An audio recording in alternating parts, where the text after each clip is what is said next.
भगत सिंह जी, राजगुरु सुखदेव जैसे जो लोगों ने फांसी को चूमते चूमते झूल लिए थे, इसलिए नहीं कि आज समाज इस देश हमारा इस मुकाम पे होगा।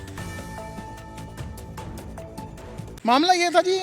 मैं रेगुलर समाज के अंदर जो भी कमियां हैं उसको उजागर करने का काम करता हूं। चाहे वो शहर के अंदर कहीं भी कूड़े के ढेर हो, चाहे किसी का सीवर जाम हो रहा हो, चाहे सिविल हॉस्पिटल के अंदर डॉक्टर्स की कमी को लेके हो, और किसी भी तरह की सिविल हॉस्पिटल के अंदर कई सारी कमियां हैं। जैसे मशीन्स को लेके वहाँ पे जो मशीन्स, एक्सरे मशीन्स है, उसके डॉक्टर्स नहीं हैं, आंखों के डॉक्टर्स नहीं हैं, तो रेगुलर उनकी आरटीआई लगाता रहता हूँ मैं। आरटीआई 2022 की पड़ी है मेरे पास, 2023 की भी पड़ी है, 2025 की है, जिसके अंदर रेगुलर ये पाया गया है कि वहाँ पे डॉक्टर्स की भारी कमी है।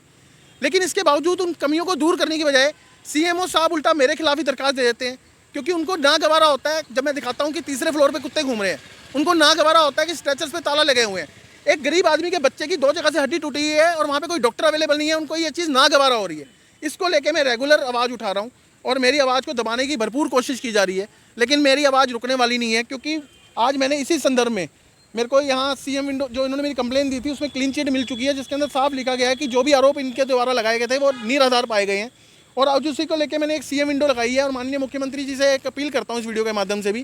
कि जो इतने बड़े बड़े पदों पे लोग बैठे हैं और अगर वो अपने पद का दुरुपयोग करके किसी के खिलाफ झूठी दरखास्त दे रहे हैं तो उनके खिलाफ सख्त से सख्त कार्रवाई की मांग करता हूं मैं। और इसके अंदर मैंने स्पष्ट तौर पे लिखा है कि उनके खिलाफ आईपीसी धारा 182 के तहत मुकदमा दर्ज होना चाहिए, क्योंकि उन्होंने मेरी झूठी कंप्लेन की है। ये मामला पिछले साल के नवंबर के आसपास का है, और जिसमें उन्होंने मेरी 4 नवंबर को उन्होंने मेरी कंप्लेन दी थी और मैंने अपना रिप्लाई जो फाइल किया था 29 को किया था। और इसके साथ साथ ही मैंने उस जो मुझी कंप्लेन हुई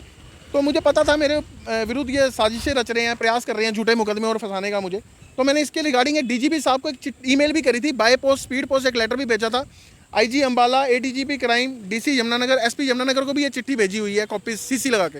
और बाय पोस्ट भी ये लेटर्स भेजे हुए हैं, लेकिन उसके बावजूद कोई ठोस कार्रवाई नहीं हुई। जिसके बाद आज मैंने सीएम विंडो लगाई है, जब मेरे पास ये आरटीआई की अब भी मुकदमे इन्होंने झूठे मुकदमे दर्ज कर रखे हैं जो अभी कोर्ट के अंदर चल रहे हैं, और कल भी उसके संदर्भ में मेरे घर पर एक पुलिस भेज दी जाती है कि इंक्वायरी आई है। तो ये जो डराने का प्रयास किया जा रहा है, तो मैं इस वीडियो के माध्यम से बताना चाहूँगा कि हम डरने वालों में से नहीं हैं, क्योंकि एक बीड़ा उठा लिया हमने समाज के अंदर जो भी कमियां हैं उसको ठीक करने का। आपको तो शुक्रगुजार होना चाहिए हम जैसे लोगों का कि आपको कमियां दिखा रहे हैं, एक जागरूक नागरिक होने के नाते हम आपको कमियां दिखा रहे हैं, उसको ठीक कीजिए। इसका मतलब ये नहीं है कि आप हमें इनाम देने की बजाय हमारे खिलाफ झूठे मुकदमे, झूठी कंप्लेन दर्ज करा दें, ये सरासर गलत है। मैं इनसे अपील करता हूँ मुख्यमंत्री साहब से कि इनके खिलाफ सख्त से सख्त कार्रवाई बिठा के उच्च स्तरीय जाँच करके और निष्पक्ष जाँच करके इनके खिलाफ कार्रवाई की जाए। तो जैसे कई अलग अलग पहले के मैटर हैं, वो निराधार मैटर हैं, वो खत्म हो जाएंगे कोर्ट के अंदर, हमें मालूम है, और मुझे न्यायपालिका पे पूरा भरोसा है वो मैटर खत्म हो जाएंगे। लेकिन जो ये रिसेंट कंप्लेन है ये सीएमओ सिविल हॉस्पिटल यमुनानगर द्वारा दी गई थी मेरी, जिसको लेके आज ये सारा मैंने सीएम विंडो लगाई है। बस मैं कार्रवाई चाहता हूँ कि ऐसे अधिकारियों के ऊपर सख्त से सख्त कार्रवाई हो जाए, ताकि एक उदाहरण पेश करना चाहिए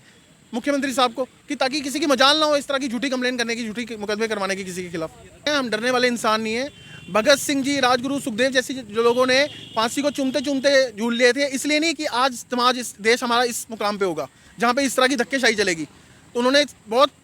कुशल समाज देखा था, लेकिन आज सरकारी स्कूल्स की बात करूं तो वो बुरा हाल है, सरकारी हॉस्पिटल्स की बात करूं तो वहाँ बुरा हाल है। गरीब आदमी का जीना दुश्वार हो चुका है आज की डेट के अंदर। ये सच्चाई है, इस सच्चाई से ये लोग पलट नहीं सकते, और इसके खिलाफ रेगुलर आवाज़ उठती है, उठती रहेगी।